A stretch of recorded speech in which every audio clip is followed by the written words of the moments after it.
Outstanding leaders go out of their way to boost the self-esteem of their personnel. If people believe in themselves, it's amazing what they can accomplish. He proved that people can be motivated. The mountain is there, but somebody else has already climbed it. High expectations are the key to everything. I had to pick myself up and get on with it. Do it all over again, only even better this time. And like most other overnight successes, it was about 20 years in the making. It would be safe to say that in those days we all worked a minimum of 16 hours a day. I learned a lesson which has stuck with me all through the years. You can learn from everybody. Great ideas come from everywhere if you just listen and look for them. You never know who's going to have a great idea. Asking and hearing people's opinions has a greater effect on them than telling them, good job. I guess we had very little capacity for embarrassment back in those days. I have always been driven to buck the system, to innovate, to take things beyond where they've been. What we guard against around here is people saying, let's think about it. We make a decision, then we act on it. Every time Walmart spends $1 foolishly, it comes right out of our customers' pockets. Every time we save them a dollar, that puts us one more step ahead of the competition, which is where we always plan to be. There is only one boss, the customer, and he can fire everybody in the company from the chairman on down, simply by spending his money somewhere else. You love it when you visit a store that somehow exceeds your expectations. If you don't listen to your customers, someone else will. I want you to promise that whenever you come within 10 feet of a customer, you will look him in the eye, greet him, and ask him if you can help him. It would help you become a leader. It will do wonders for you, I guarantee it. If I had to single out one element in my life that has made a difference for me, it would be a passion to compete.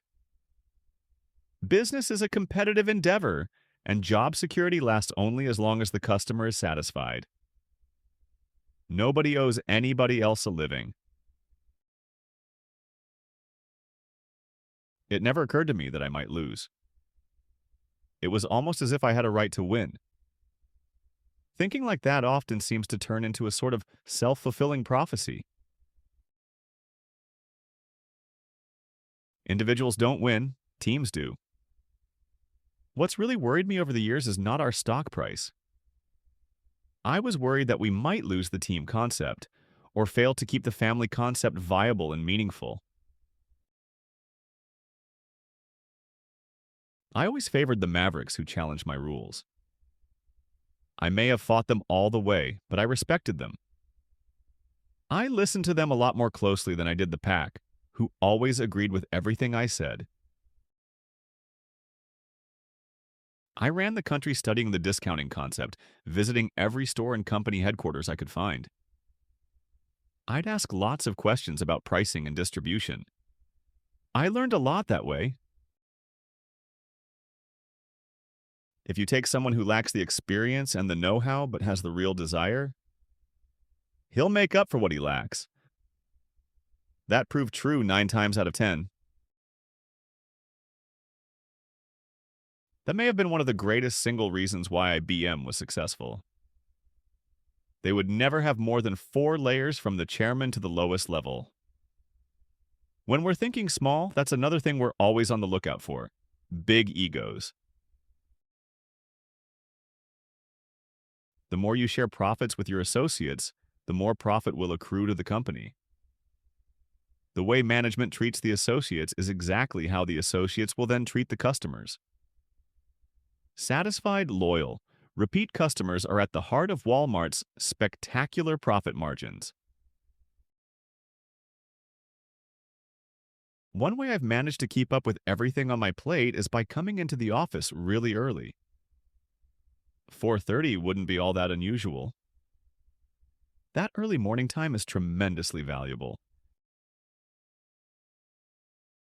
If American business is going to prevail, we're going to have to get accustomed to the idea that business conditions change. The small stores were just destined to disappear. Survivors have to adapt to those changing conditions. Somewhere out there right now, there's someone with good enough ideas to go all the way. It's all a matter of attitude. The capacity to constantly study and question the management of the business. I still can't believe it was news that I get my hair cut at the barber shop. Where else would I get it cut? Why do I drive a pickup truck? What am I supposed to haul my dogs around in? A Rolls Royce? Money never has meant that much to me, not even in the sense of keeping score. If we had enough groceries, a nice place to live, room for my bird dogs, a place to hunt, a place to play tennis, and the means to get the lads good educations, that's rich. Sam Walton was an American entrepreneur who transformed retail by proving that scale and humility could coexist.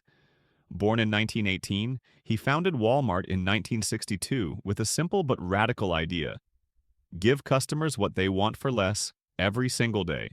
From small rural towns, Walmart grew into the largest retailer in the world, reshaping supply chains, pricing, and competition across industries. Walton's legacy rests less on wealth than on principles: obsession with the customer, discipline in costs, respect for associates, and constant learning from the ground up.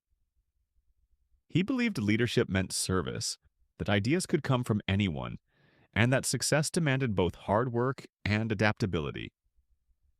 His philosophy continues to define Walmart and influence business leaders worldwide.